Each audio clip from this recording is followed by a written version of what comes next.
Hello, everybody, and welcome back to the NewsCube. Woo! Woo! Today I am with Sian, because always, and we also have Sam M with us.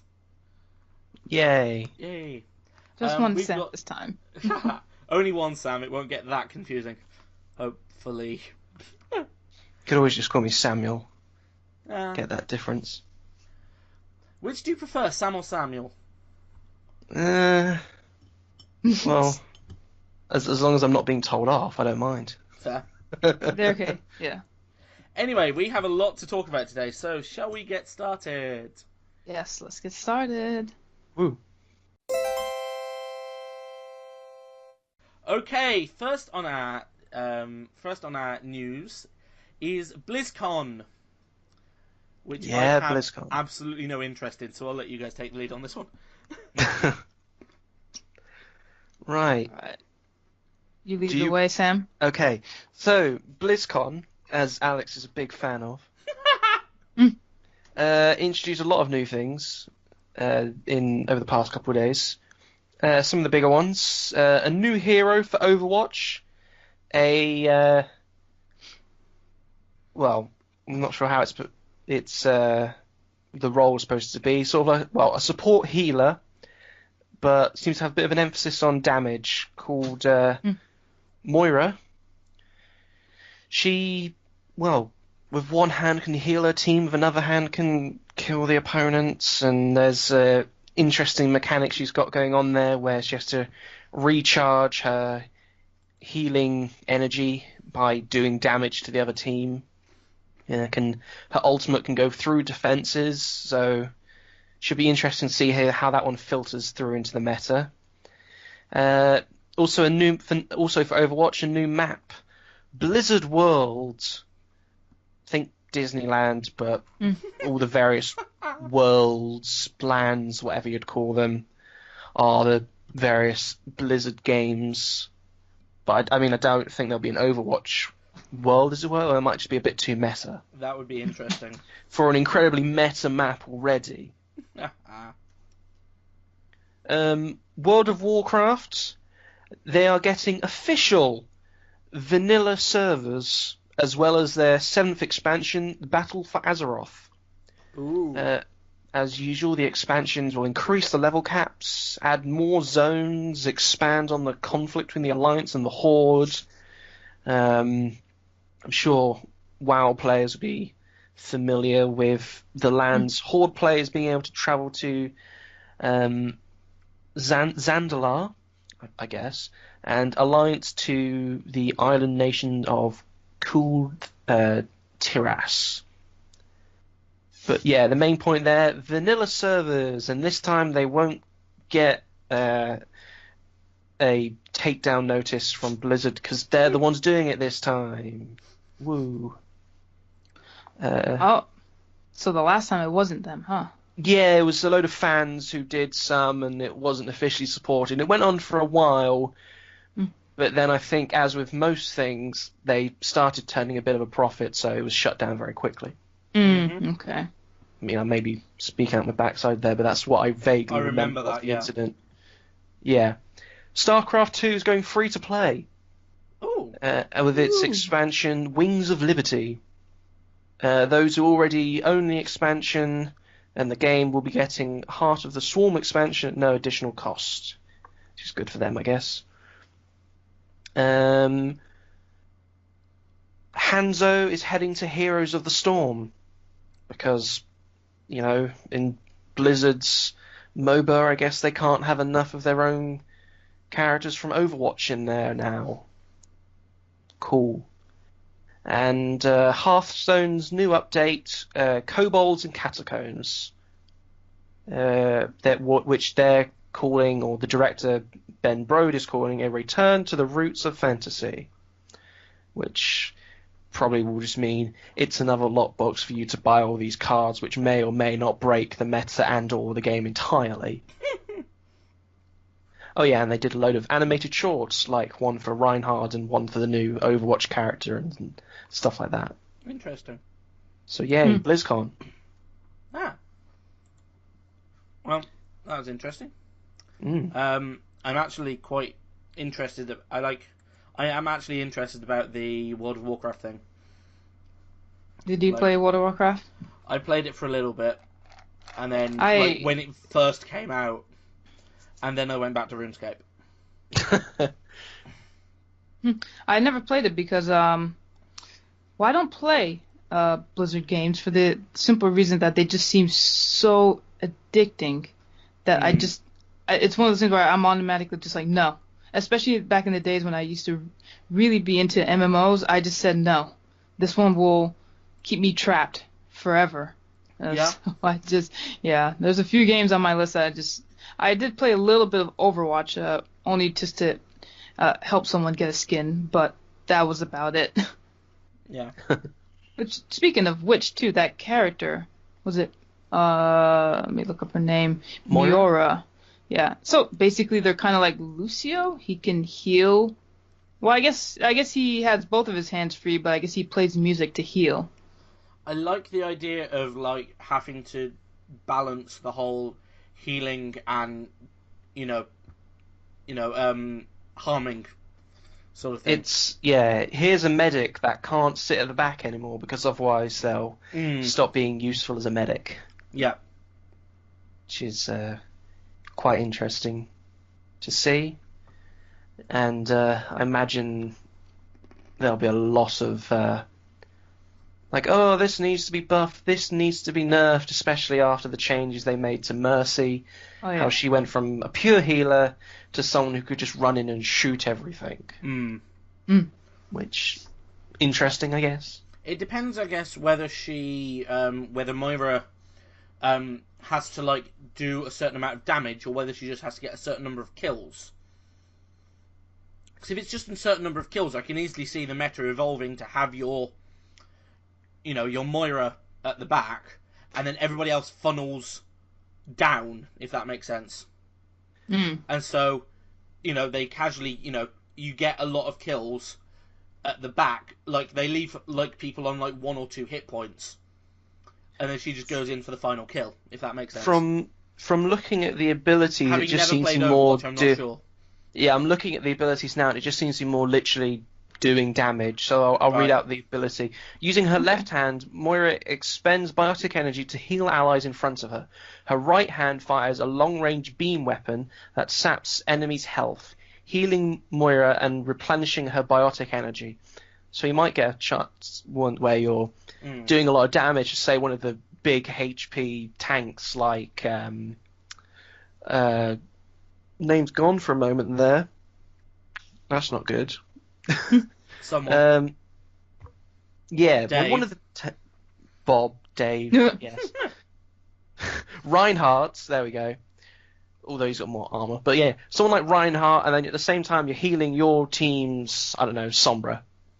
It seems like from the basic that you're just doing that one at a time, or it might be left hand, right hand, so it might be left click heal, right click damage, which you might be able to do at the same time. It'd be interesting to see how they balance it. They might just be like, every 2 damage gets you 1 healing, or some vice versa. Don't know. Be interesting to see.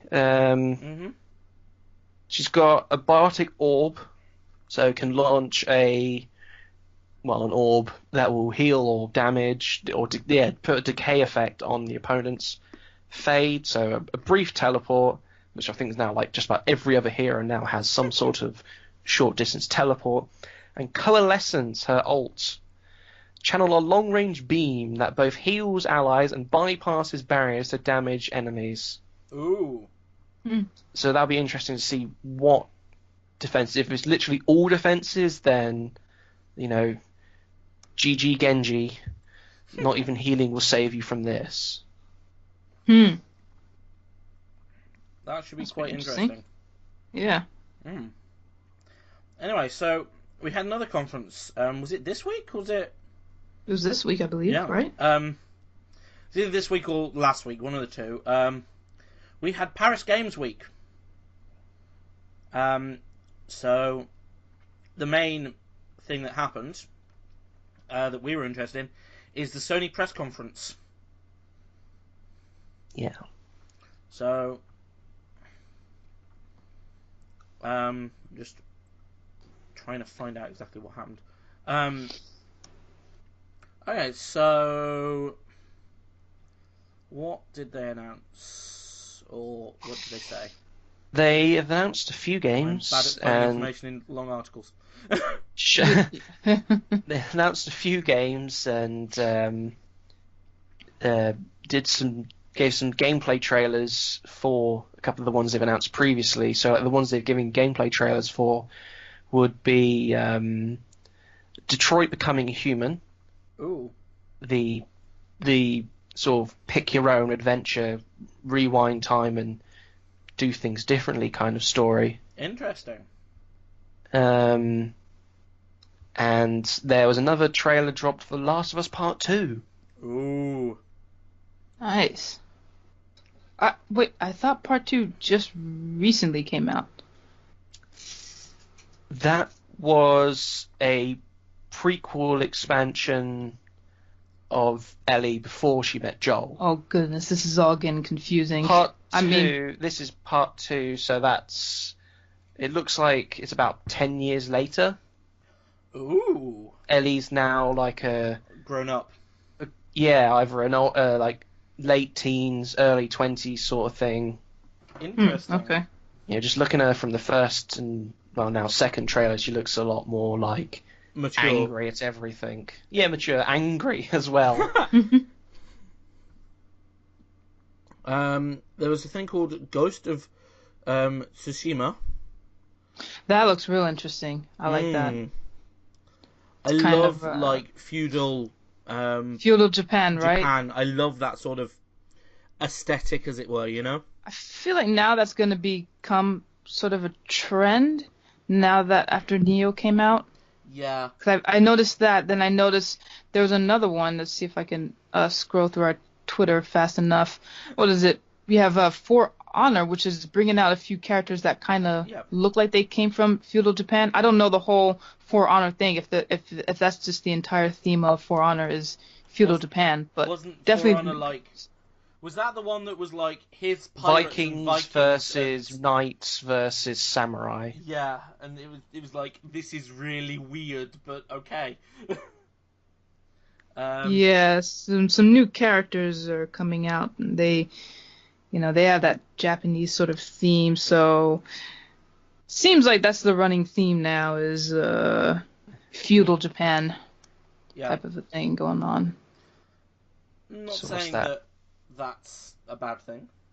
Oh, no, it's not a bad thing. Yeah, I can just tell that that's a running theme. That's definitely getting popular now. And before me in 2 years going, why is everything feudal Japan? Yeah. I did the same thing like 4 years ago with, everything's like superheroes. That's not a bad thing. And then 2 years ago, why is everything superheroes? Why is everything superheroes? Exactly. So eventually you just get sick of it. Yeah. So... interesting. So looking at it, trailers for God of War and Horizon Zero Dawn: The Frozen Wilds. Yeah, looks like we'll have Concrete Genie. Looks like it's something to it's mainly story based. There was also new gameplay from Shadow of Colossus remake.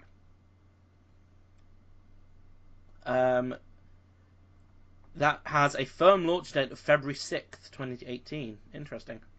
Not bad. Not bad. Yeah. I think also they showed some new DLC things for like Destiny 2, which I think I announced that on at least on our page, and I was kind of like, isn't this first DLC map pack, The Resistance? Yeah. A little too soon. It didn't just come out. Literally today. This is ridiculous. Like a week ago, wasn't it? Sorry, no, a month ago rather. Yeah. And then suddenly today we've had the DLC, and it's like,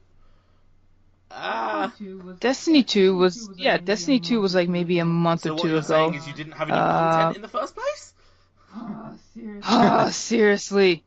And if this was prepared before the release date, which I'm assuming it was, why wasn't it in the full game? Yeah.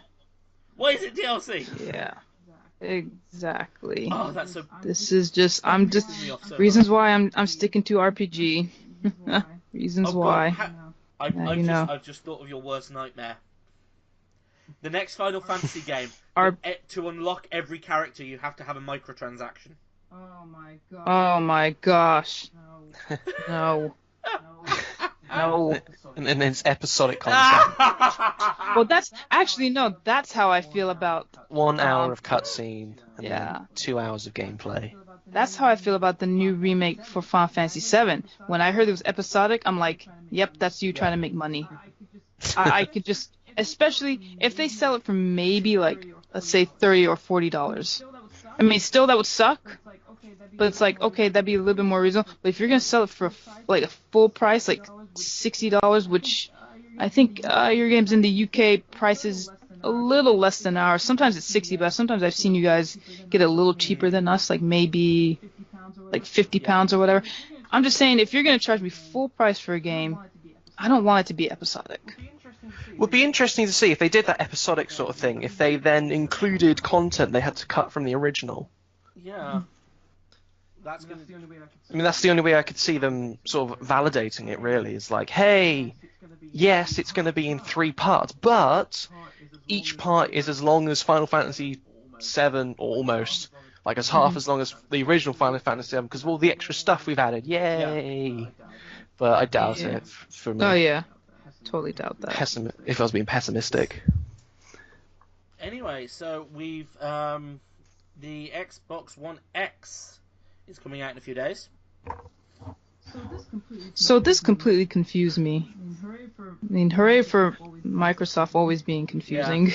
Because I literally thought this thing was already out, and then when I saw that, I'm like, oh, there's how many consoles have they just released in the past couple of years? I feel like they make a new console every year now. Yeah, the Xbox One, then the Xbox One S, then Scorpio Edition, and now this, or something like that. It's just like I feel like 2050 will just be like, here is our new console, the Xbox One, Xbox One, Xbox One. Well, I mean, their main flagship franchise is like Call of Duty are yearly, so why not have the consoles be yearly? That makes sense. So GameSpot didn't give it a score. Yeah, IGN gave it an 8.7 out of 10. Polygon haven't given it a score. Verge have given it 8.5 out of 10. The Guardian have given it 4 out of 5. Engadget, 87 out of 100. And Eurogamer, no score. I don't doubt that it's a good console. I just feel like it's confusing. From a spec point of view, it looks like a decent mid-range computer, which I don't see like IGN or anyone giving it a score of like 80 or whatever. It seems a bit pandery. Those review scores, the fact that they've given review scores before the console has been officially released.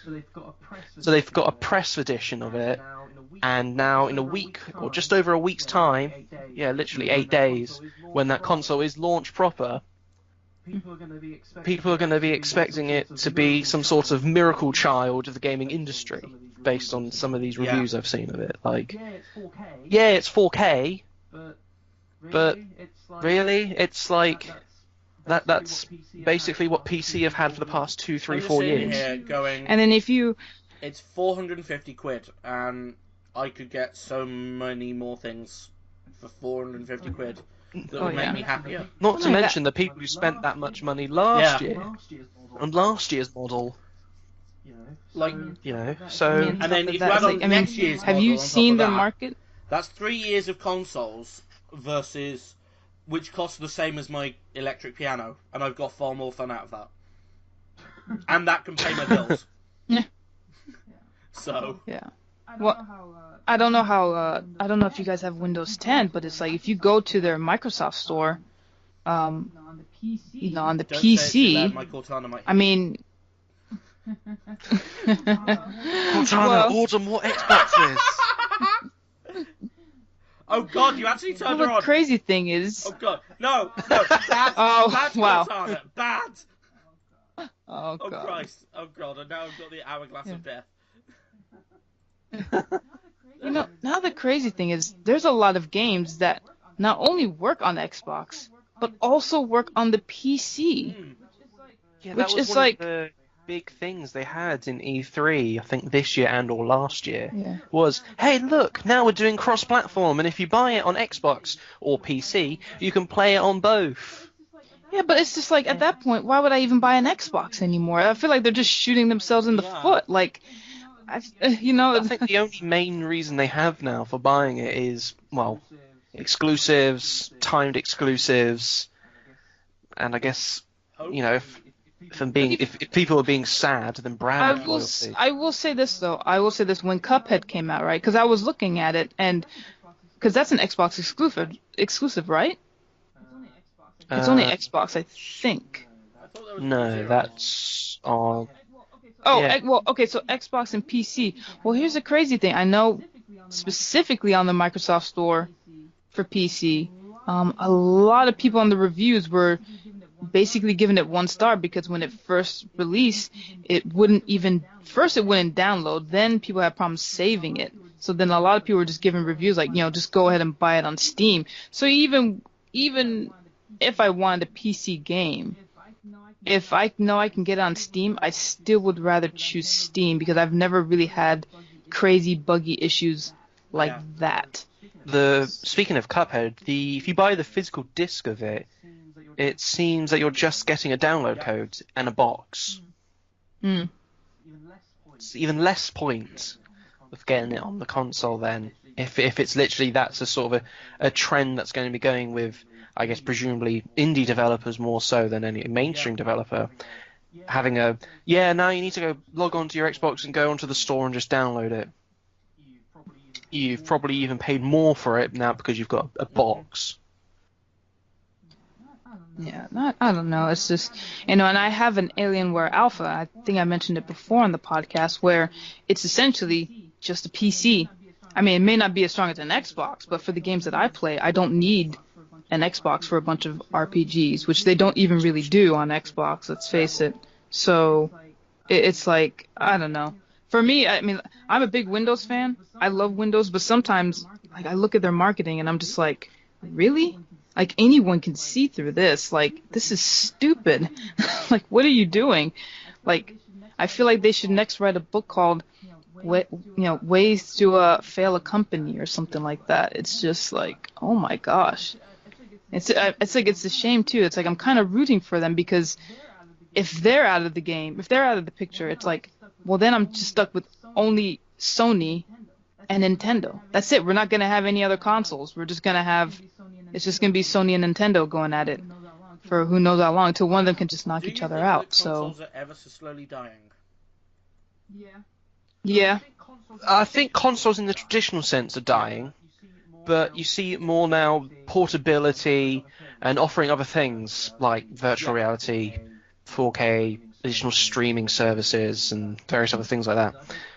I don't think although I mean obviously this has been said since probably the Atari 2600 was released, but I'm not sure if in 20 years you'll have even home consoles anymore. It'll be like you might get your Xbox brand or your Sony brand PC, and then maybe, I don't know, PS Vita or your Nintendo branded, essentially laptop or portable device. I've slowly been moving back to PC again recently, to be honest with you. Especially after quitting things like, PlayStation Plus, I found that to be like a waste of $60 for the most part.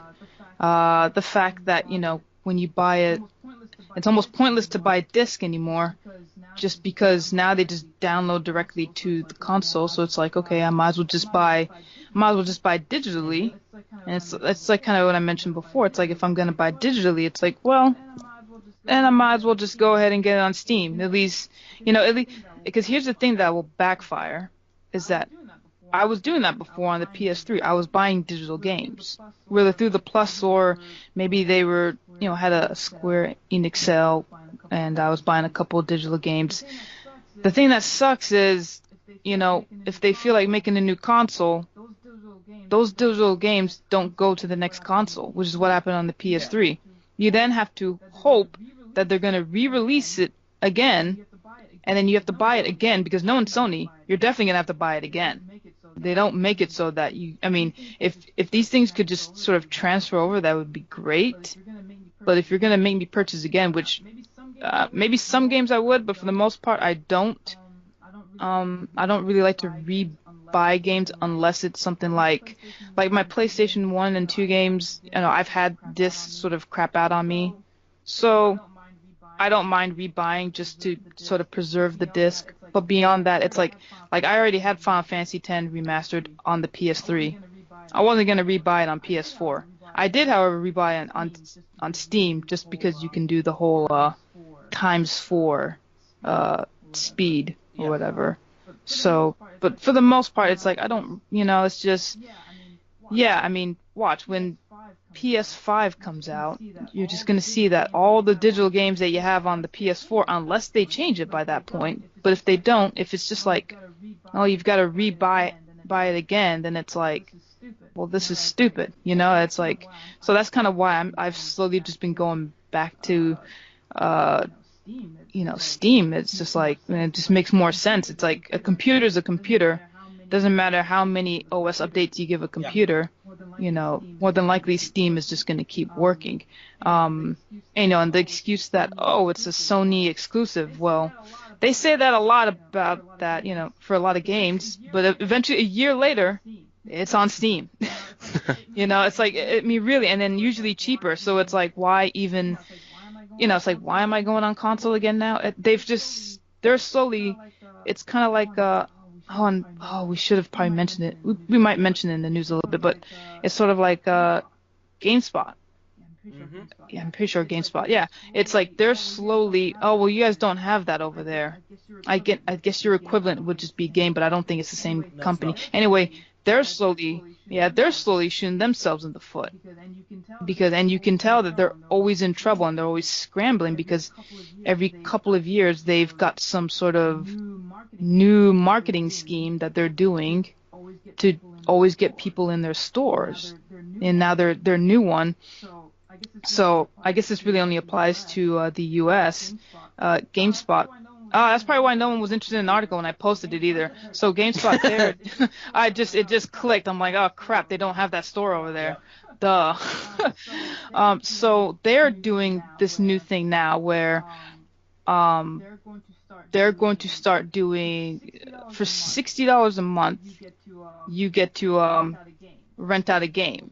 Let me just pull up the article real quick. Sorry, I know we're going a little bit off on a tangent, but so yeah, they're, you know, $60. You get to pick up any pre-owned game and return to the store, swap it out, for a period of 6 months, which is insane. And I was thinking to myself, is that a good idea? Well, then, like, so watching this YouTube video of a guy who was saying this is going to fail, and I know this because I did it. And I guess essentially what's going to happen is so many people are just going to essentially wait till somebody pre-owns a game that you're going to have so many people trying to rent games out that you're not going to have enough stock to actually sell the game. Yeah. It's like people are just, I mean really, and let me see, if it's $60 for $60. See, I don't know if that's. I would hope that's not monthly. I'm assuming that's yearly, because then that would just be, who the heck would sign up for that? That's ridiculous. I mean, at that point, how many people signed up for Blockbuster when they started doing games as well? True. Yeah, but for $60, if it was per month, I would assume. I don't know if that's $60 for 6 months. Yeah. See, that's like buying a brand new game every month. So I don't know. They didn't really say, this article didn't really say specifically if that's for 6 months or if that's for a year. But either way, let's just assume it's for a year, because usually that's how it is. It's like you're gonna have so many people renting that's like they're not really gonna be buying. So and then I know a lot of people are predicting too. It's just like, well, you can clearly see that they're scrambling for a new idea to always have people come to their store, because that's pretty much the only game store we have, sadly, apart from the random, mom and pop game store. It's like we really don't have any GameStop, unfortunately, so big in the U.S. that they started buying out other companies, and I mean fairly bigger companies that started. Like there was one that was called Rhino Games that was really popular, and they were more of a East Coast U.S. type of game company. You know, they bought them out. EB Games went away, and so it's pretty much been GameStop. Like, that's pretty much the only place you can really buy your games. But it seems now like they're, every year they've got some sort of new idea, and I kind of like them for their, like if I want to pre-purchase a game, all you have to do, usually the minimum is $5. So I usually put down $5, and then like slowly over the months, I just pay them little by little, like per paycheck, until the game is about ready to come out, is what I've done. So I kind of like them for that, and that alone.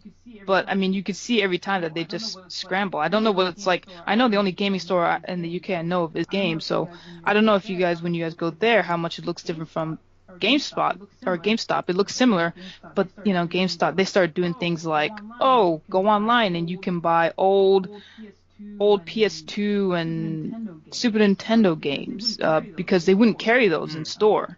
They would do things like,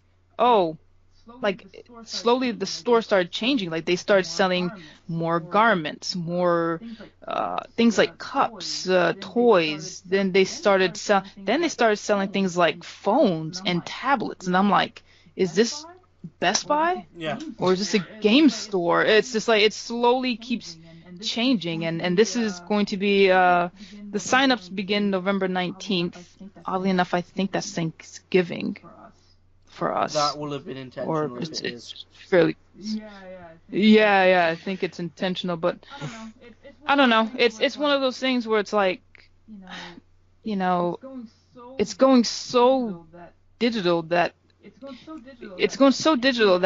anything that's carrying physical games now, they're scrambling ways to keep people interested. And don't get me wrong, I like my physical games, but now it's getting to the point, because you buy a game, really now it only just downloads it to the console. I pretty much now, when I buy a game, I buy physical, but only if it's like a collector's edition or a limited edition. I don't really bother with.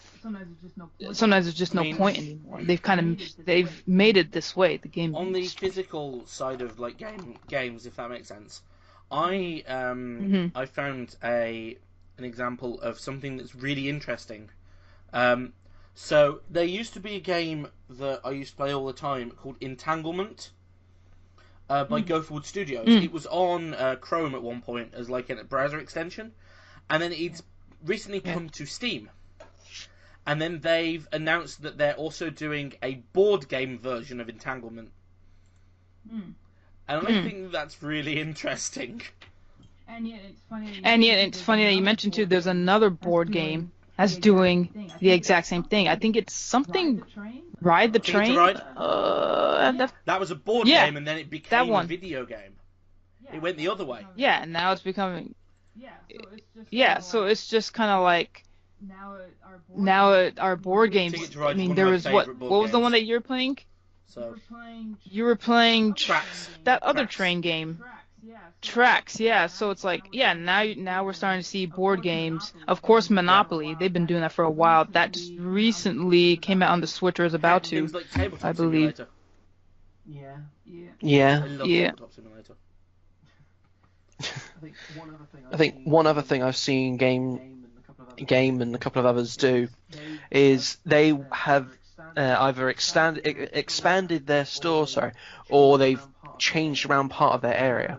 So you can essentially, it's like they'll have 10, 20 or so computers set up, and you can rent it out, like birthday parties and stuff like that. Oh yeah, I've seen that too. We've been getting those as well. Yeah, or for a couple of hours. Okay, we're doing Overwatch for a couple of hours, or we're doing Call of Duty for a couple of hours, or something like that. And then you can obviously buy drinks and food and whatever, and other merch. But I kind of like that sort of thing because I was a big fan when demos were still going on, because it was like, I really want to buy this game, but I don't know if, one, it will work on my computer, and two, if I'll like it for more than 5 minutes. So if a store can do that with, obviously, I mean, mainly they're going to do it with the stuff that's going to make them the money, but if they would also have a section that's like, hey, here's a computer for demos. That'd be nice. I'd be okay with that gimmick, if you will. Yeah, we were starting to get stores like that in Jacksonville, and one of them was basically gone within a year. Slightly their fault, because they did pick a location where you only saw it it was on a road that I would say is not very popular to drive on. So even though it was on a popular, I guess they call them strip malls here. There's really nothing like that in the UK, I guess. But basically, they were just on one side where people mostly didn't go. So I'm assuming that was the reason for their failure a little bit, was just that you kind of wouldn't know that it was there unless you turned the corner, unfortunately. But yeah, they pretty much lasted a year. So they were a little bit off topic, but right where I live, a couple of years back, there was an ice cream parlor that opened up, and it was just in a little side road, and it wasn't too far in. It was like one door down, and it only just survived for about a year and then closed down. And then as soon as it closed down, another ice cream parlor opened up, but on the corner, and it's packed every single day, and it moved one door. Yeah, I mean, just something like that makes so much difference. Big difference. Just having that sort of foot traffic, or like one gaming store I know that's very popular. It's a mom and pops. It's only popular because it's literally right next to a Walmart, so everyone sees it. But yeah, it's just wow, we got so off topic. I don't even know what we were supposed to be talking about. Sorry. I will steer us back on topic with the. The Economist has argued that the ESRB, the European something ratings board, Entertainment Software Rating Board. I was gonna say European. Wait a minute. Yeah, ESRB's the American one. Anyway, they are willfully promoting gambling to children, apparently. Yay! Wait, I'm not sure if I agree with this, but I'm not sure how. I mean, because we talked about this a little bit before the podcast, and I realised during that. But the people who mostly play games with loot boxes and things aren't children; they're adults. But then you look at recently, well, even for the past few years, there's been stories of children racking up thousands of pounds or thousands of dollars in bills from taking a mobile game, like, I don't know, The Simpsons or Fallout or whatever, and just spending so much money just because their parents' credit cards were already tied in, if it's like an iPhone or an Android or something. Just buy, and it's basically the same sort of thing here in video games, and ESRB and PEGI, I think, should be at least putting on the box contains microtransactions. See, no offense, that's just bad parenting. I mean, I'm sorry. It's like, I freak out over a couple dollars being lost in my account. Like, I noticed, like one time, my boyfriend charged something on my card because it was automatically on Amazon, and he didn't check the card, so it went to mine. I noticed those $10 gone. I mean, that's just $10. You tell me you don't notice thousands being gone from your? I mean, one, that's just kind of saying something a little bit about a parent. But then two, it's like, I mean, I guess, a couple dollars here or there slowly just turns into, like, I really don't want to know how much I've spent on League. Granted, that's been years, but it's like, I really don't want to know how much has just been spent there, slowly buying a skin here or there and stuff like that. I mean, it adds up more than what people think, and I guess more than what kids think. I guess you can sort of put a disclaimer, for parents maybe, and I don't know. I mean, I think a lot of it just has to go back onto the parent a little bit more. As far as adults, I mean, and I talked about it like.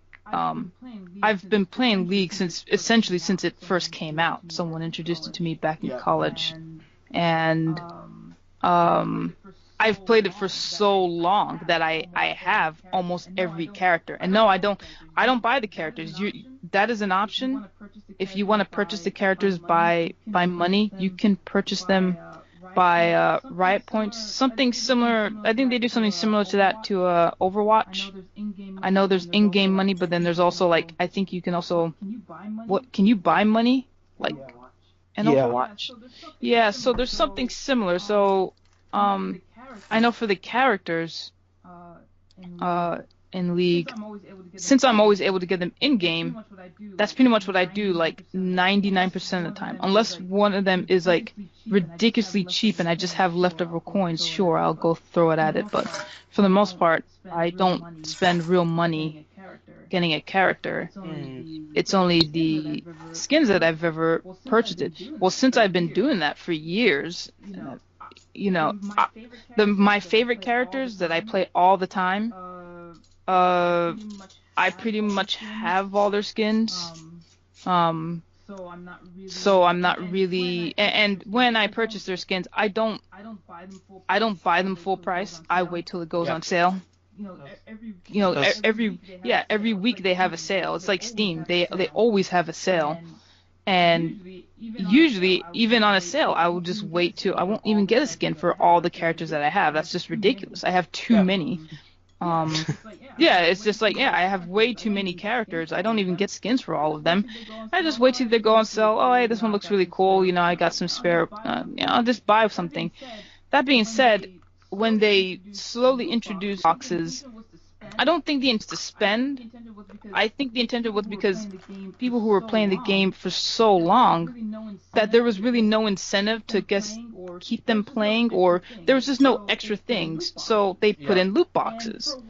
And for a while I was actually liking it. You would either drop a box or you would drop keys. So you get key shards, and when you get 3 shards, it turns into a key, you open the box. Well, recently this year, from what I've noticed, I've never dropped a box anymore. Now they've just made it so you get key shards. So then you pretty much are forced to buy a box, which is kind of, I mean, it's a little messed up a bit, but at the same time, the boxes are pretty cheap. It's like no point of really, I guess, explaining the prices, but the boxes are pretty cheap compared to like getting a skin. If it's gonna throw me a random skin, then fine. It's like it doesn't really. But the only thing that bugs me about it is that you don't automatically get the skin. So when you open the box, let's say you get a skin, then you have 3 options. You can either unlock it permanently with these shards. Another thing that you can. I kind of forget how you get shards a little bit, other than boxes. But anyway, so you either get it with shards, you can unlock it permanently, you can unlock it for like a week, like if you just want to look at this skin for a week, or if you get 3 skins, they can turn into a random permanent skin for a different character that you have. Well, the only thing I don't like about it is just that to unlock it with these shards, the only way I think you get them is if you get the skin drops. But the only way I get the skin drops is if I purchase the boxes.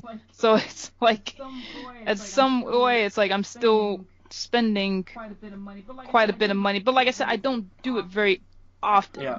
I probably buy Riot Points maybe once every month or two, and I spend like maybe $10 here or there. It's when I go through like a League of Legends drought, like if I'm really busy, there will be months where I just don't play the game.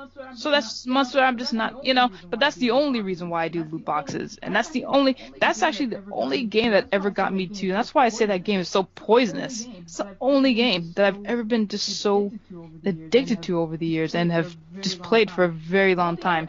all the other MMOs, screw them. I mean, I saw through their little pay, their little microtransaction paces. I mean, that's how these free MMOs, air quotes, survive, is through microtransaction. Luckily, the MMOs that I've played in the past, they're not so serious. They're not very they're either cosmetic or the things that you purchase, they're so extra to the point where I really don't feel the need to ever buy it, ever. So there's never been an MMO that I've purchased things from, and I don't really like playing MMOs that make you feel like in order to win you need to pay money. And I don't play, and I think I've only done one paid to play MMO, which was the Wakfu. When they slashed their prices in half, I was like, all right, I'm on board. Which is why I won't pay for what's it called? The Final Fantasy 14. I just think that's a little too much money considering the fact that I purchased other games throughout the year. It's I don't really feel like paying. But I don't want to say it's gambling. I mean, I think people maybe should realize it's more money spent than they think it is. I have just found an absolutely golden quote that I love from the person who has actually made this report, which is academic Dr. Ramin Shokrizad.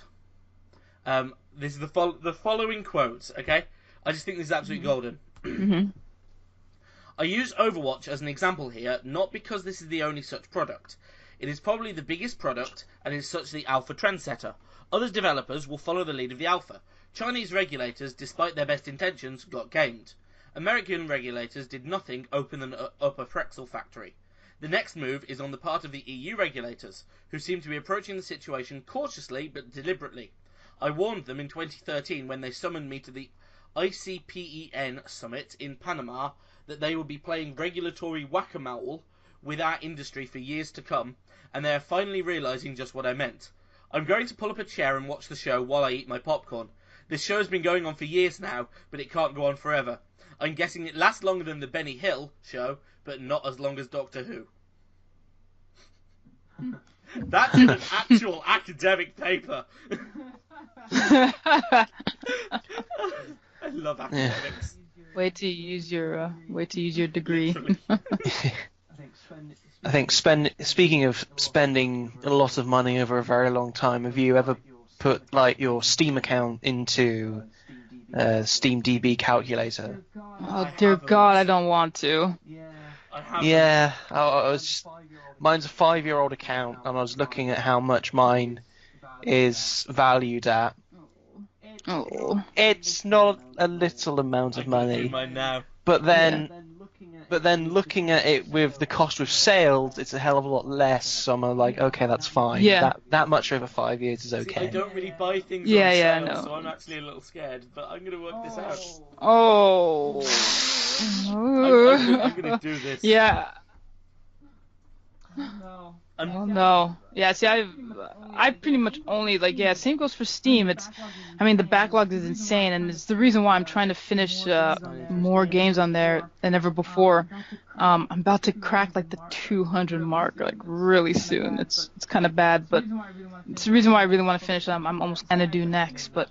Yeah. That being said, I've probably bought most of my, a fair amount of my games from things like bundles on, Humble Bundle. So it's you own 400 games, but really most of that is, you saw a $10 bundle on Humble Bundle and it also came with 10 other games that you've never played. Yeah. Okay. That's the worst too, is when you don't play them. And that's why I'm just trying to go through as much as I can. Okay, I'm scared. Page is loading. Oh no. Oh no. I'm scared, guys. I'm terrified. I'm not doing it. I don't want to see it. I don't want to see the money. I will do mine. If it ever decides to load. Hold on. Oh, it didn't sign in properly. Oh, it did. Right. Calculate my account worth. Oh god. I'm scared, guys. I'm scared. How much have I spent on Steam games? I'm scared. Your whole college tuition is what you spent. I'm pretty sure I've not Yay. spent. Let me think. Go on, he's going to have how many digits? 3 digits? 4 digits? It 5? keeps refusing to. Hold on. Speaking of which, I got a couple more games because there's a Daedalic Entertainment publisher sale. Actually, yeah. I've already owned quite a few. Oh god, I'm scared. I'm scared. I'm scared. I'm sure it won't be 2. Oh my fucking god, 4 digits. Oh wow. That's not that. Oh wow. That's not. That's lower than I was expecting. £1,420. That's not. That's not bad. How old is the account? 8 years. Okay. Okay, that's Yeah. that's just over £100 a year. Average price £9.72. Average price per hour £5.71. That's not bad. That's not bad. That's like games owned. 50% of games not played.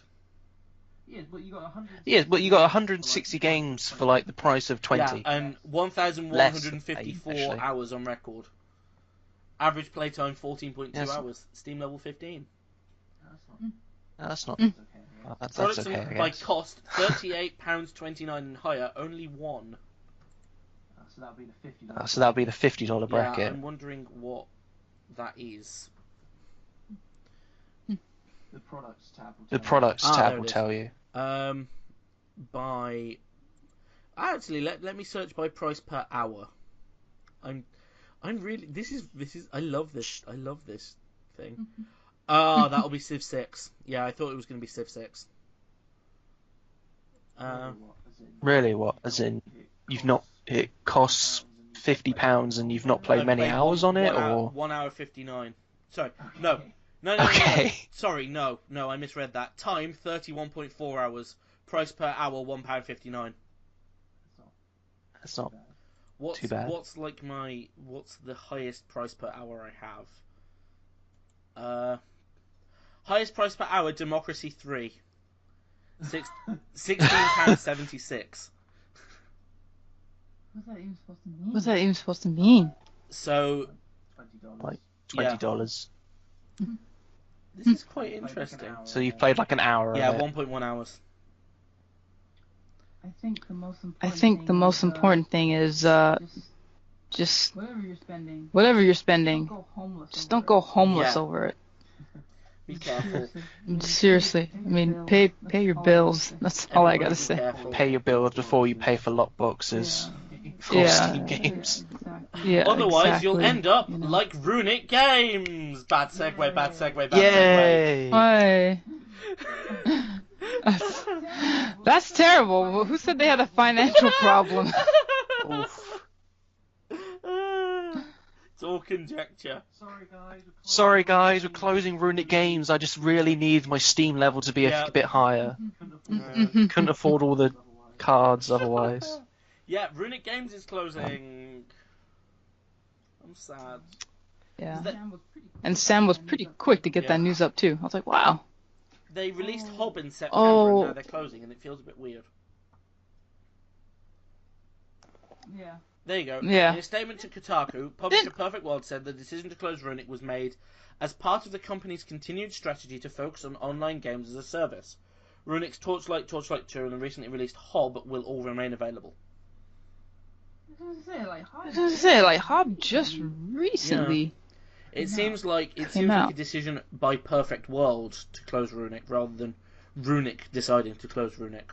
I figured as much because it's like they seem to be doing all Remaining right. staff will work with us to support the game and its players, including moving full steam ahead with the upcoming November update and future content.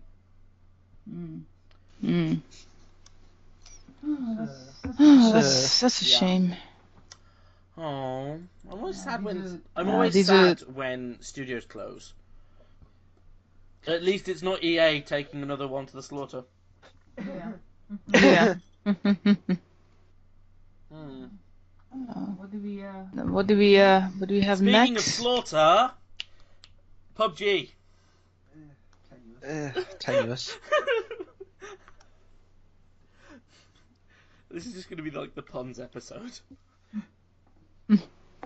Anyway. Let's do a whole episode on Yeah. puns. Oh, no. God. Anyway, yes, PUBG. Half of Chinese players now make up more than half of Steam users because of PUBG. Ooh. Yeah. Simplified Chinese makes up 57.37% of the share, dwarfing English second place top spot at 21.24%. Russian rounds out third place at 6.2%, and no other language accounts for more than 3% of the overall user base. I'm surprised Russians that low, considering literally like 90% of the player base of something like Counter-Strike Yeah, is exactly. Russian. It's, I'm actually also surprised that China, because the land of the Great Firewall. the Great Firewall is now slowly coming down in places. They're using the Great Firewall to heat up the Great Water Wall, and that's how they're producing steam. No kick. I'll stop. But yes, so that's quite an interesting thing, I think. I always like hearing about like the demographics of different things, you know? I've never. I don't know, I guess it's never really occurred to me when I play the game. Like, what are the demographics Of people playing for this, who yeah. plays that game? Yeah, It's never occurred to me before. That's interesting though. Yeah. Yeah. I mean, But yeah, so, because PUBG started as an indie thing, I wouldn't really call it indie anymore, even though it is. It feels very AAA, even though it's indie. If that makes sense. Because that's a bad segue into our main topic of the video. Bad segue. yay! Indie gaming. Indie games.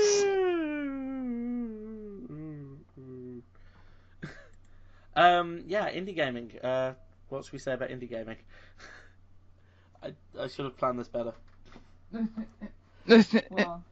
Well, I don't feel like I'm into indie games that much, apart from if you really want to count like maybe non-AAA titles like maybe Nice America.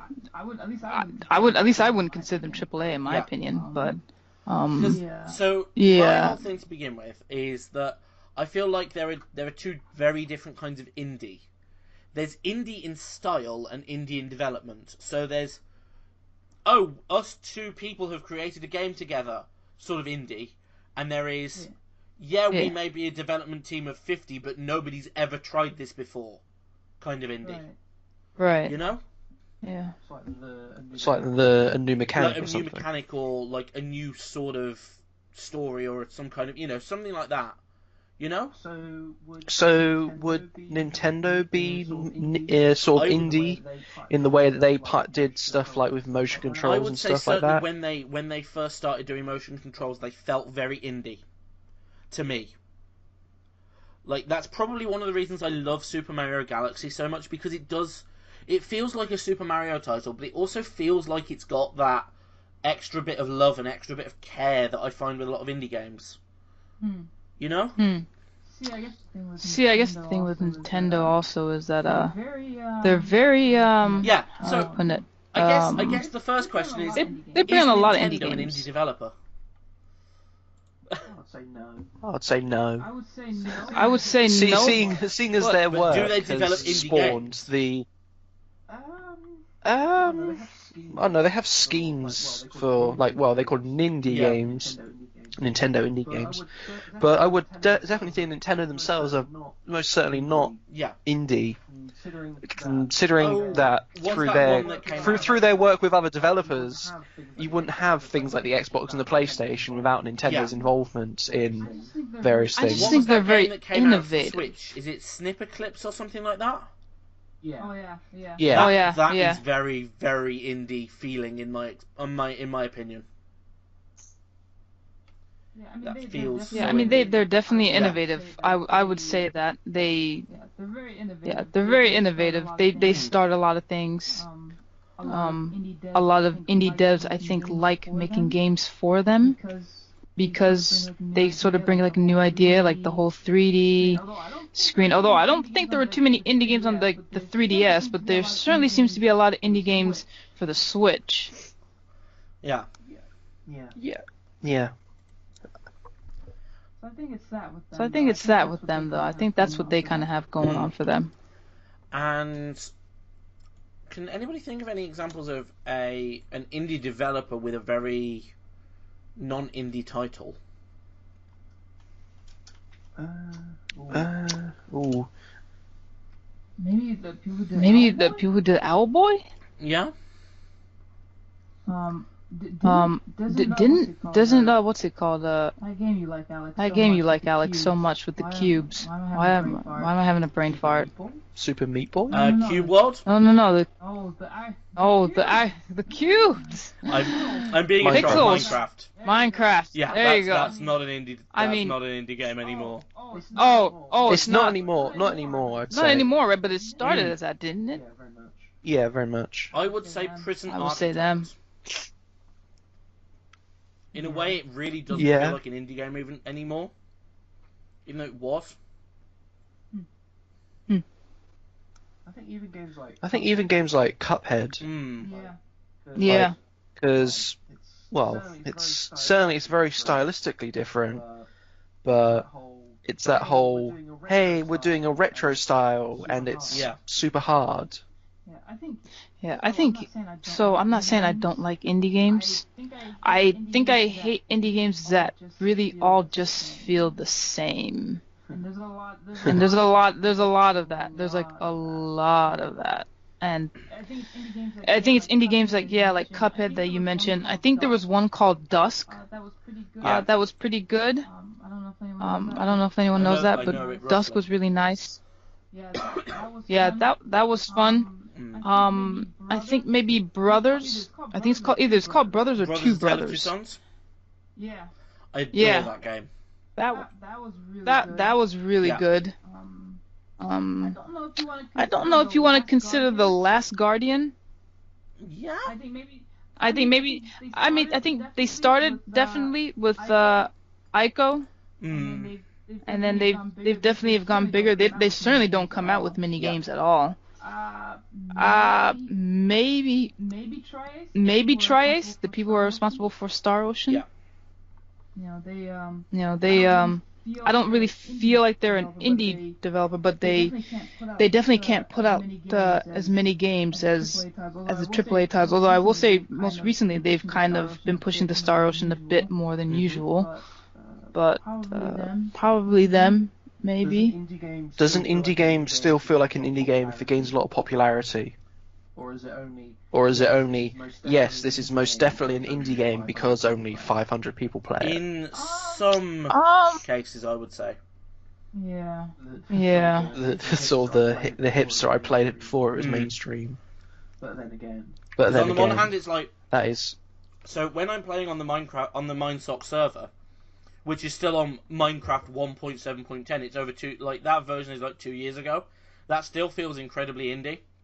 That's the last version before Microsoft bought Mojang. So it's like that still feels very, very indie to me. But any of the newer versions really don't. You know?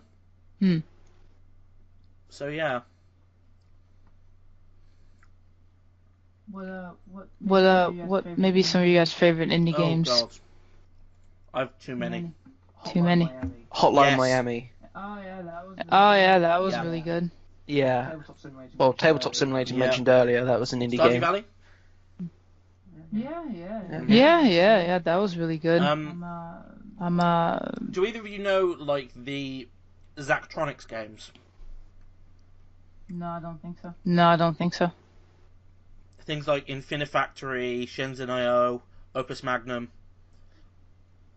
Opus Magnum sounded familiar just a second ago. A couple of podcasts back. The Alchemy one. Oh, okay. Never played it. Yeah. All of those are very. So we have Steam. I was about to say. All of those are very indie, and I love them. I was gonna say we have Steam. I know we can open our Steam and kind of mention down the list of. I would almost consider Fairy Fencer a little bit, just a little bit. I love Concrete Jungle, indie game. which is a very, it's definitely an indie game. Plants vs. Zombies. The original Plants vs. Zombies. I've never played it. I've never played I it. loved that game. Oh, It's a really good it's a really good indie game that got very popular. Don't Yes. Starve. Man, I got really hooked to that. That was really good. And I think it's okay for like they started as a game and now it sort of became sort of like an online thing where like it's also multiplayer as well. It's okay if you just have one game. It did get a little annoying because they would just put in a new patch and like a new DLC kind of a theme thing, and that kind of got a little old after a while. I would like to probably see a different I guess a survival game other than these Don't Starves, but Thomas was alone. yeah, that's Oh yeah, I heard of that one. oh yeah, I heard of that one.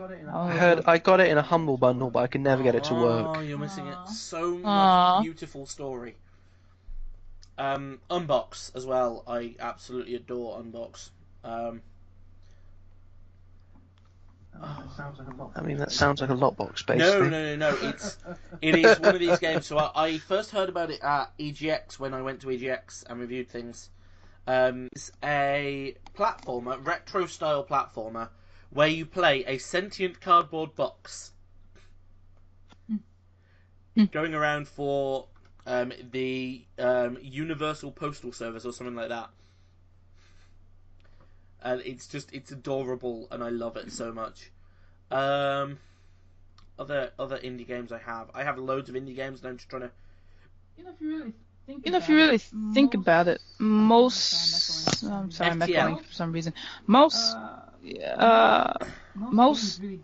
games really just start as an indie game. I mean, if you think about it, like the very first Final Fantasy probably was technically an indie game. Pong was an indie game. It's just now it's become.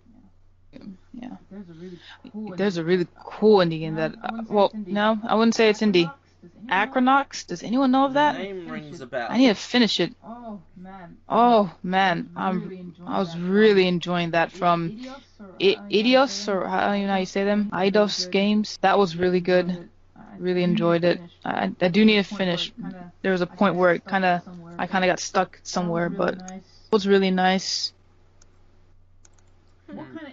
What kind of indie games do we like? What indie games could we go without? I'm tired of all the platformer ones. Rust, DayZ. Those are technically indie games. I could definitely do without those. And But PUBG. But what kind of mechanic are we tired of from like? I'm really tired of like the sort of platformer indie game. I mean, unless you make the art or something about it really interesting. Like just recently, I bought what was it from Dialectic? I can't say the publisher. It's like Dialectic. I bought Candle. It's on sale. The art is incredible. It's different puzzles, but it kind of still looks platformer. But beyond that, I mean, I think that's like the turn off for me for like a lot of indie games is, the typical platformer, the typical side scrolling. I can do without those for a very long time. Like I think we've just got way too many of those. first person shooters. You think? I think because every game now is a first or a first-person shooter, the majority of them.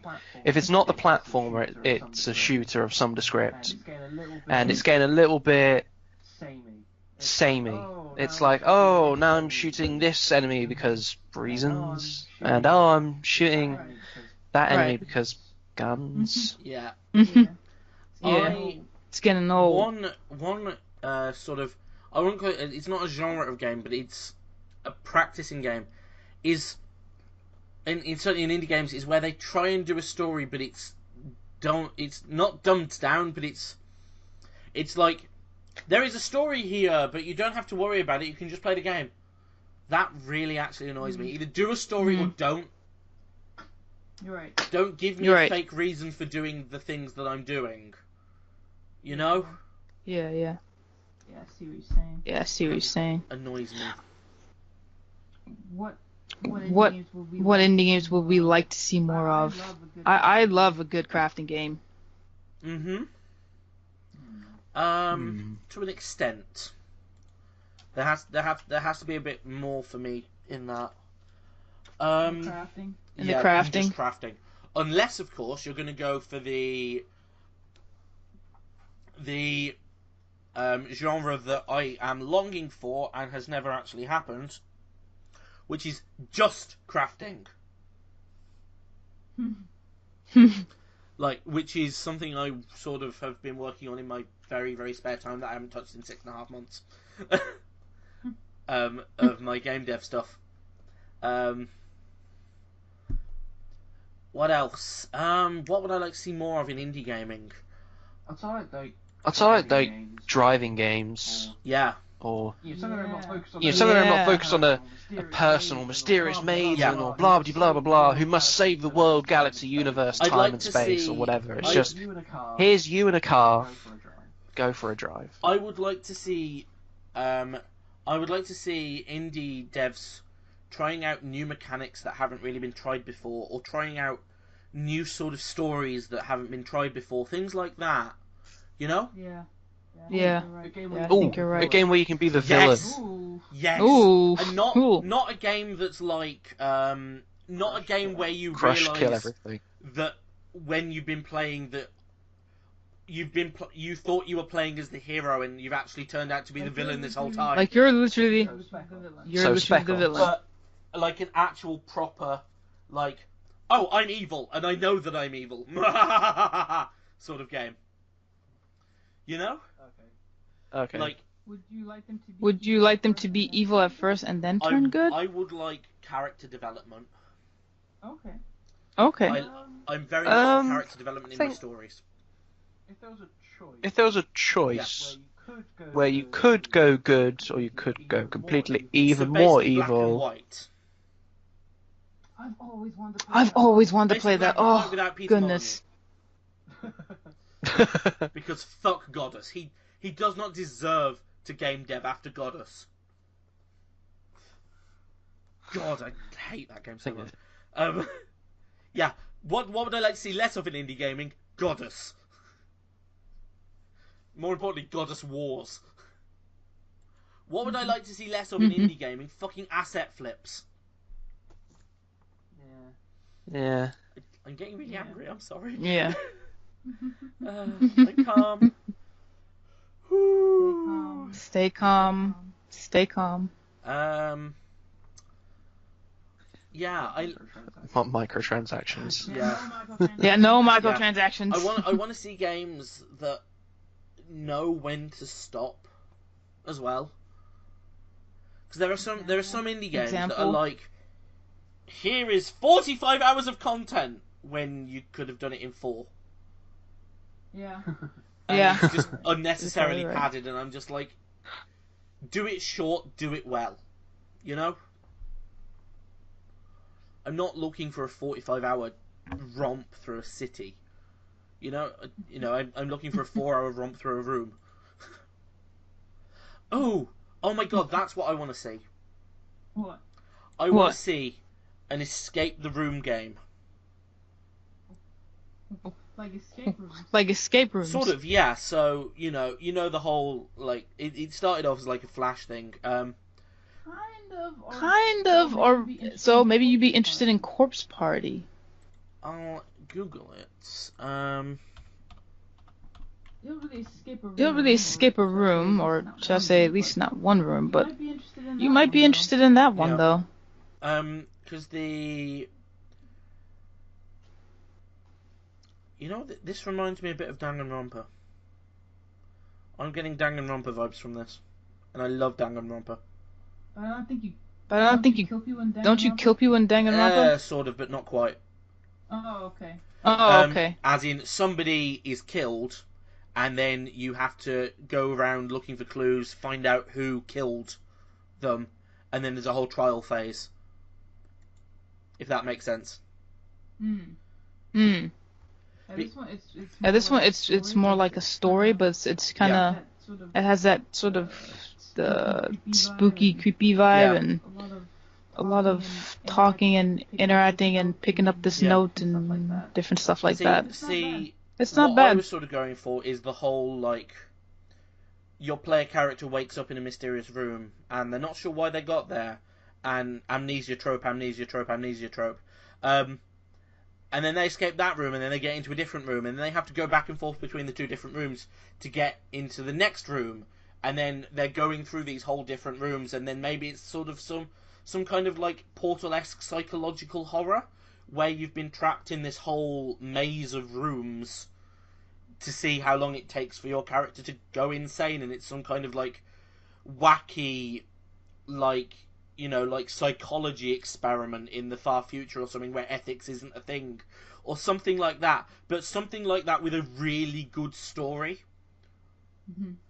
Mm-hmm. So sort of a puzzle game, but more of a logic puzzle rather than a, you know, puzzle, if that, not sort of like the Portal kind of puzzle, but more the whole, hold on a minute, I need to propel this ball into, up and over this tube, and I only have a small hole to do it. But if I wrap up some baking soda in this piece of toilet paper, put it underneath, and then pour some vinegar on, that will generate some gas, which should hopefully push the ping pong ball over the top and hit the button. Essentially MacGyver the video game, but more story based, if that makes sense. Like, I'm trying to give examples of Escape the Room games, and it's like, I have about 500 Flash versions of Escape the Room games, but non-actual games. They're really popular in Japan, or at least they were for a time. All of them seem to be in Japanese. They're brilliant. Where it's literally the whole goal is escape, and you're not sure why you're there or how you got there, but escape. And so it's like, I would love to see some things like that. They're point and clicks normally.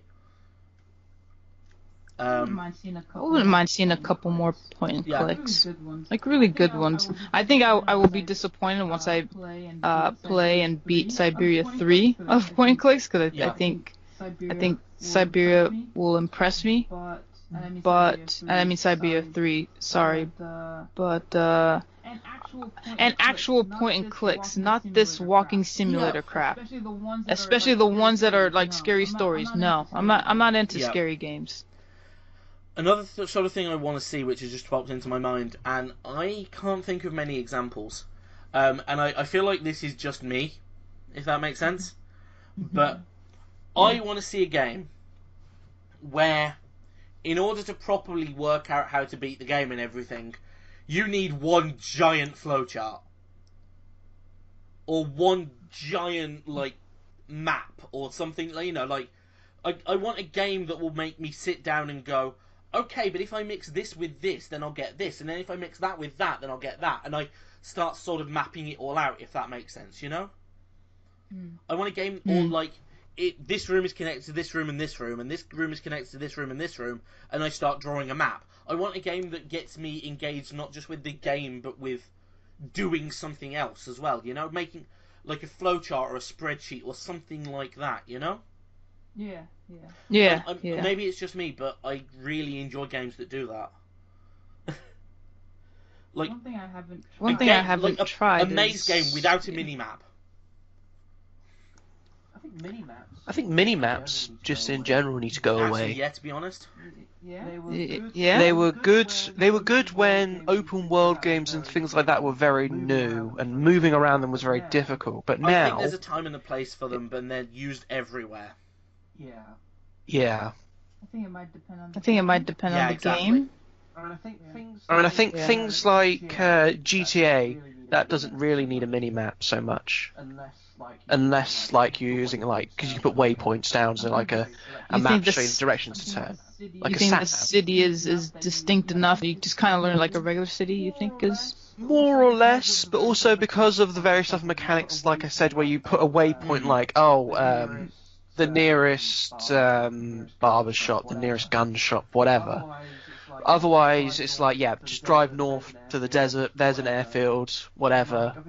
And, like, I've been playing Mario Odyssey recently, And it might just be because I've been like so enthralled in what's going on in the middle of the screen with Mario, but I haven't really noticed so much of a mini map. There's a compass that gives you a vague direction, but it's not like there's assist mode, but I'm not going to touch that with a 10-foot barge pole. But that literally is arrows pointing where to go. But there isn't that sort of like, oh, you need to go here, then here, then here, then here, then here, then here. Or here is an exact map showing turn left, then right, then left. One then game that I would like to see I'd like to sort of see. So you know how like recent, a lot of so sometimes whatever these days. I really like to see like a remake or a spiritual successor to a game called Glover. Glover, yeah. Glover? Where you play a sentient glove that was cast off from a wizard when they accidentally exploded their lab and transformed the 7 powerful crystals of the land into bouncy balls, which then bounced off into the 7 kingdoms. And so you have to traverse the different kingdoms. It's a platform game. You have to traverse the kingdoms, find each crystal, and then bring it back, bring it to the next part of the, so bring it slowly through the worlds back to the tower. But the whole thing is when you're controlling so you can transform the crystal into different kinds of balls. So like a bouncy ball will obviously bounce, a cannonball will sink. No, a bowling ball will sink. A magnetic ball, like a little ball bearing will stick, etc., etc. But you've got your controls inverse, but only when you are on top of the ball. Because if you want the ball to go forward, you have to walk backwards.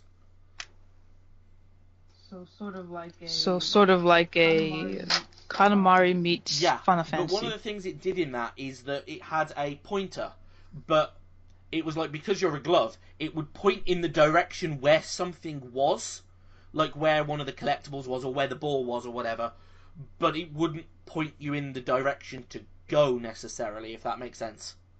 Yeah. So it would point to a random wall sense. and you'd be like, okay, that's really not helpful, but at least I know it's on the other side of that wall now. But yeah, I would like to see a spiritual successor to Glover just because I absolutely adored that game. I've got all of these games that are like really old, and they would they were like indie before they were indie, before indie was a thing, Like I absolutely adore Magic and Mayhem. It is my favourite game of all time, quite possibly. It's certainly up there.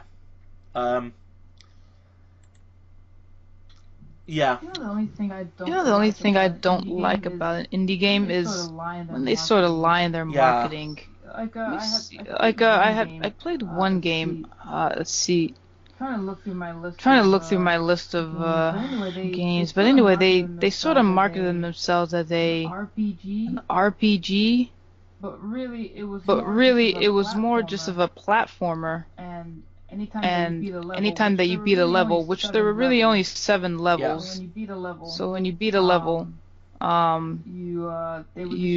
they would just show you a snippet of a story, and then onto the next level. It's sort of like saying Sonic is an RPG just because you beat a level and you get to tell me a piece of a story at the end of each level. I mean, literally, you could have beaten the game in 30 minutes. It was so quick and short. It was a good game. I mean, it needed to last longer. It was interesting. It was just like, so you don't have to lie about what your games are. That's what I don't like. And I don't like. And I guess the last indie game to really do that was No Man's Sky. No Man's Sky. Oh dear God. And then I think no man's playing it anymore. And I think also. So some indie games, I feel like maybe it was the production why they feel the need to justify their price. But some, like most indie games, I tend to expect to spend maybe $20 or less. Yeah. When it starts pushing more than that, I'm not saying that's not fair. I'm saying it better be really good. like, And I guess one example would be that one that Square Enix came out with, the one with this very snowy landscape. Oh darn, I just can't think of it really. That one was okay, and even $40 was kind of pushing it, to tell you the truth, considering how the game was. I really wish I could remember what the heck it is. I feel like now I've just got to look it up. Honestly, it's gonna bug me. But yeah, I think price also tends to bug me or steer me away from some indie games because some of them just get a little ahead of themselves. You know, Especially when their game isn't that good. I need to now look up that game. You guys can go. I gotta look it up. It's gonna bug me. It's gonna bug me if I don't know it. Here's a question. Yeah. If you could sort of commission a game with the one restriction, which it had to be related somehow to cubed gamers, what would that game be about? Wait, so it has to be It related. has to involve like the characters of us contributors or something like that. Interesting. So there is a mobile game and it's a news publisher game. So there's that. Oh, and by the way, the game I was thinking of was I Am Setsuna. Right. Sorry, just to throw that in there. Well, we could be a publisher, a game. Maybe add in a twist of crafting. I don't know. Interesting. Or maybe we could be like Sims. Maybe we can be like Civilization. We're taking over the world, and you get to play one of us. That would be great. You could probably throw in some time management as well. It's like, hey, there are these 3 developers who are willing for an interview. You can only choose one of them to go and talk to. See, I had the beautiful idea of... just to get some RPG element in there. I had a totally different idea, which was Podcast Showdown. Oh my I'm looking for people to be on the podcast. All of you have to go in, and it's like a wrestling game or something stupid like that. So basically like Survivor. But like each round and is we've different, already gotten rid of one Sam. Like, you play against the computer. Cube game, the Thunderdrome. 3 podcasters enter, only 1 will stream. Yes, I am so up for that. Oh my gosh. So there's Survivor of the podcast. There's that. Ooh. What else could we do? Maybe. We could just do our own random take on own random take on Danganronpa, which is we all mysteriously wake up in some kind of office space. And then Robin comes on the tannoy and says that only one of us may leave. And the way that only one of us may leave, and the only way we can do that is by killing one of the other contributors and then getting away with it. Or something. Oh wow. So do you guys know the movie The Circle? I don't. So the premise of The Circle is these people wake up into a room. There's like 20 of them. Yeah. And basically a minute goes by and somebody dies. Ooh. They do slowly figure out that they are voting for the person who dies.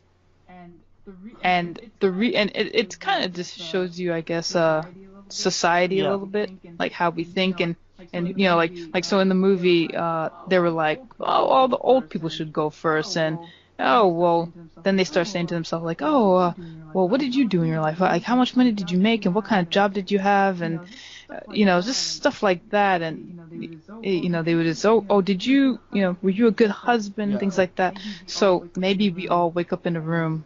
And you know, somebody has to die within a minute. We all just start killing each other. We all wake up in a room and we're told that only one of us will get published. Or just frantically hitting keys on typewriters. Oh my god, why don't we just do a typing game? It's already been done. It's already been done, but yes, we can do that. 2 gamers typing game. That would be awesome. That would be awesome. I would still love some kind of crafting game. I guess if we're gonna craft something, maybe it would be papers. So like you could have different like workers on different stations. So like you've got, and then each one is like a little mini game, and that determines how fast they'll do the thing. Like the better you do in the mini game. So like you could assign, for instance, you to like the social media desk, and then you have a social media thing, and the better you do the mini game for social media, as in the better the player does the mini game for social media, the better the social media is, and like the faster you work and things, the more money that earns. I've got a good mini game for it. Then it would be get what's possible. Get the likes. Get the tweets. I don't know. It could be like Zuma. The bubble popping game. Where you've got like loads of different bubbles on a track. And you have to like match them on the track, and you shoot bubbles. So like you could be shooting like retweet, and then 3 retweets pop, and then like comment pop. Or that could be sort of like the typing game is you see these little bubbles and you gotta quickly type the word out. That could be quite. Oh my god! I really want to make this now. I know. I feel like we should make our own game. So then, now we have to come up with all the tropes. Oh my god! I've just been reminded of a game that exists that is a little bit like that, but not quite. It's called Mismanagement, and it's brilliant.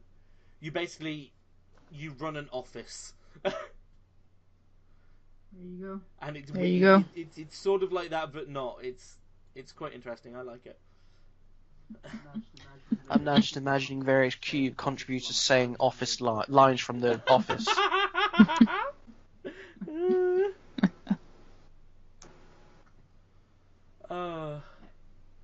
So yeah. Oh my god. Indie games. Fantastic. Here's a question.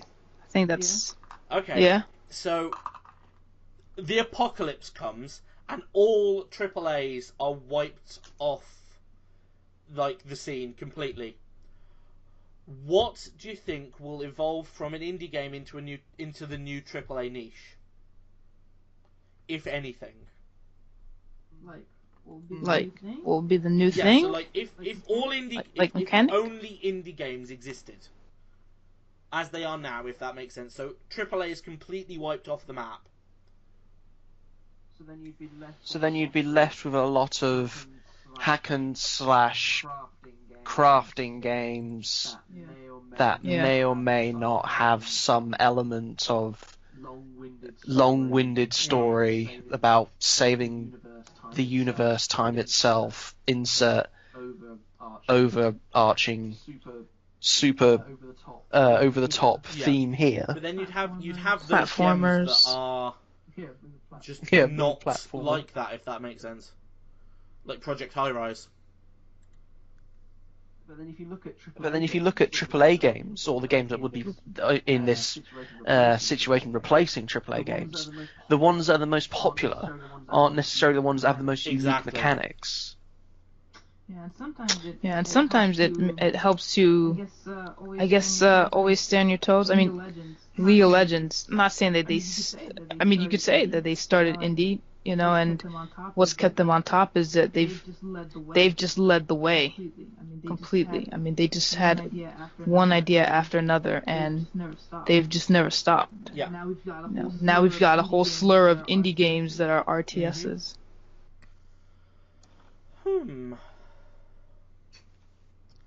It's quite an interesting situation. I mean, I think it's such a hard question to answer, really, because people. Yeah, it's partly that, but also people are going to like the games that they like. So that's true. Whilst you might then get the platformers and the RTSs and all the MOBAs and that being the new AAA, that means that the indie games in that situation would then be first-person shooter, 4Xs, stuff like that. So it's tricky because you pretty much just flip the industry on its head. or not, because people might start liking shooters again, Yeah. and then that goes back to being the new AAA again. So it's like you compare the games that are the most popular 20 years ago, and then 15, 10, 5, and now, and it's not like the movie industry or TV shows, which take almost generations to change. I guess, it takes video game generations, so like 5 years, and then the whole industry changes, and this new mechanic and this new thing is the new big thing, and the indie games, they'll either be a cycle behind or a cycle in front to try and, fill niches. Well, the way Xbox is going, every generation now, Xbox and really Sony a little bit, now it's going to be like every generation will be like every 1 to 2 years. Yeah, I think they're sort of falling into the trap of us just becoming a branded PC. Oh, they really are. Which isn't necessarily a bad thing. Just, it's more, if they're very, very reluctant to allow their consoles to be upgradable, then people just won't buy things for 5-6 years. Mm-hmm. Look, it's 4K. Kind of loses its wear when there's been 5 pseudo generations of this console. It's like, I'll wait for a bit until there's actually a reason. Like, all my franchises don't release a game on this console, or this version of the console. How many people know that someone with 4K TV? I don't. I know of a couple of people. Seems like quite a gimmick. I mean, I know they're pushing it really hard, but for something that I don't think a lot of people still have yet. It's more like a very PC thing. Like, PC gamers will spend £300-400 to have a 4K capable monitor, but then that's a monitor they have for a decade. Well, not a decade. 5 years, which for PC gaming is a very long time. I feel weird saying this, but I can't even tell the difference, to be honest. I mean, I think after 4K, we're done. we're done. To be quite honest. To be quite honest. It's just one of those things where it's like cell phones, like it keeps improving and so quickly, and it's like, really? I can't even. It's a diminishing return. Like, is this progress? Yeah. They're showing off 16K and higher TVs. But it's like you go from 8-bit to 16 and so on and so on and so on. The change is, it's still there and it still looks brilliant. Like, I was watching Blue Earth 2 and that's filmed in 4K and it's like, oh my god, this is visually stunning. But then if you double the resolution again and again and again, it's like, oh, yes, it's an improvement, but you don't notice it. I feel like you don't need it. Maybe there's not a real need for it right now. Does that make sense? I think it's more the icon thing. They're like, oh, I've got the latest iPhone. iPhone. I was like, oh, I've got the highest resolution TV.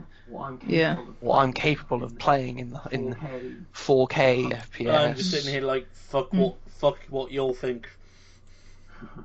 I have what I have, and I'm not, Yeah. I don't know.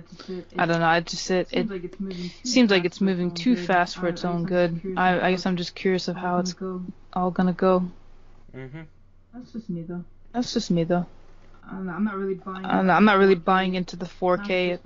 Not after spending hundreds on a TV a couple of years ago. It's already the conversation was like, hey, maybe we should get a 4K, and it's like, why? We don't really have enough things to do on 4K yet. It's like, I can still stay on this. We were on standard def for a long time before we went to like HD.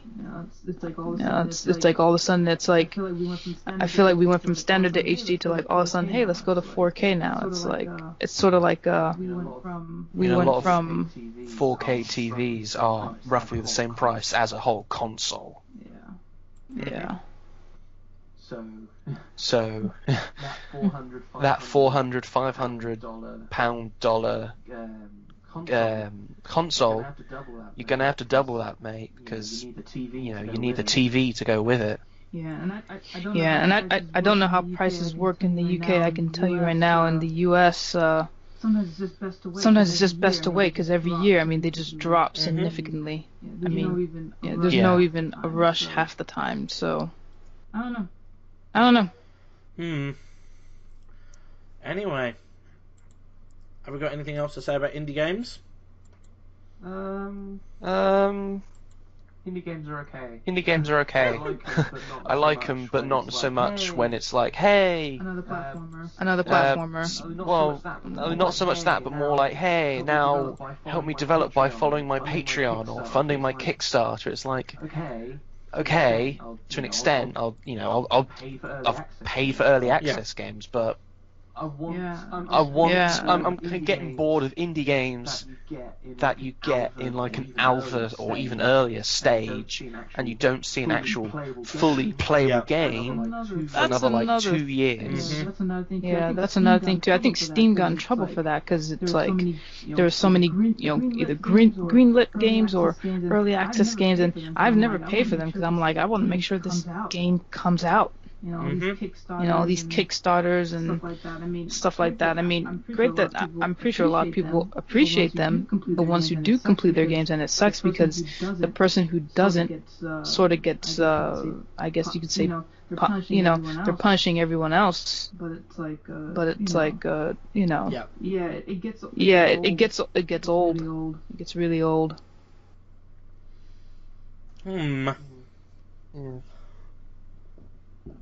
Anyway,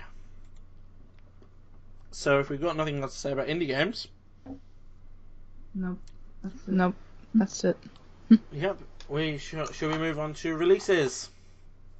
Ooh, releases. I almost forgot. So, coming soon, starting November 7th, we have Blue Reflection. That one's on PS4. It came out earlier, but that must have been for the Vita. I'm not sure why it's coming out again or why I'm seeing it again, but I think this is just the PS4 release. We have Horizon Zero Dawn, The Frozen Wilds, PS4. We have Minecraft, which includes the Explorers Pack. That's on Xbox One. Need for Speed Payback Deluxe Edition, Xbox One and PS4. We have Senran Kagura Estival vs. PS4. We have Shantae, Half Genie Hero, PS4. We have Sonic Forces, Nintendo Switch and PS4. And we have Xbox One X. Not sure I feel about that. I know we mentioned it earlier that I'm just so... Did we mention earlier in the podcast how I'm confused about their marketing? Yeah. It's I thought it was out. They're just I don't know. They just need to be careful. I think it's just going to confuse people, and people are going to get sick and tired of these announcements every year of, hey, we've got a new console, and it's better than the last one that you just purchased. So, hey, do you want to purchase another one? And it's like, no, the heck I don't. I'm good with what I got. Why don't you finalize something and, be done with it. I know the argument could be made. I don't know how trade-ins work over there. I assume the same way, but I know the argument could be made that you could just trade in your old PS4 or Xbox and just pay the difference. But that's just silly. Generally, in my experience, trade-ins aren't really worth it. Oh, really? Oh, really? If you want the latest console, like, I'll trade in my PS3 and put the money towards a PS4. That's fine, but that better be the only PS4 for the next 5 years, not a year later. Hey, we got another PS4. We got another PS4, and we got another Xbox and another Xbox. It's like, and that's part of the argument that I was making too on the PC is that I built my PC. If I really want to update something, especially for the games that I play, it's like I'll just go buy more RAM. I'll go buy another hard drive. Yeah. It's just I don't know. It was just kind of weird. But anyway, let's continue with the coming soon stuff. 11/10, we've got Doom on Nintendo Switch. We've got Mario Party, the Top 100, 3DS. On the 14th, we have BioShock, the Collection Anniversary, or 10th Anniversary, PS4. We have LA Noir? Yeah. Oh, Noir. Nintendo Switch. Star Wars Battlefront 2, Elite Troop Edition or something like that. Elite Trooper Deluxe Edition, Xbox One and PS4. The Sims 4 Deluxe Party Edition, PS4. And on the 17th, we've got Pokemon Ultra Moon and Ultra Sun on the 3DS. And then we have Elder Scrolls 5 Skyrim, Nintendo Switch. And that's another thing that's getting annoying is anyone getting annoyed of these little Okay, now we have about like Star Wars Battlefront 2 wasn't it just out a month ago? Now we have like a different edition, and now we have another different addition to The Sims 4 and it's like the 19th version of Pokemon. Skyrim. Yeah. Can we just make a new game? Yeah, like Good God. stop beating an old horse. I mean, really? It's just getting Stop annoying. beating an old horse. That's that me, can though. Climb up vertical mountains. And has armor. Oh, fuck horse armor. Can I have a rant podcast at one point, just on all of the bullshit in the fucking, you know. I will accept your rant podcast. We'll have random rants.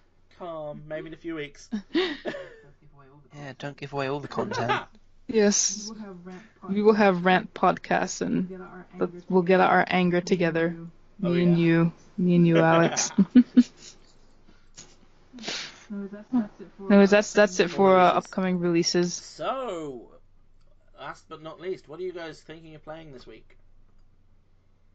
I still want to play. Speaking of indie games, was it Stranger Things? On the Android. Probably get back into was it Sakura Wars, Soul on My Love, and that's at least two of the games that are kind of in my scope this weekend. What about you, Sam? As I mentioned earlier, I'm playing Super Mario Odyssey, and just loving it and everything about it. Warframe again. That's having some more content added to it over the next couple of days, actually, which is looking amazing. And really anything that I've got on my way overly bloated Steam library that catches my attention. So I've not played Minecraft like at all in like the past week, and get rid of that poison. I need it. I'm gonna have to cave at some point soon. Just if nothing else, because I have to do something on the server for the 7th.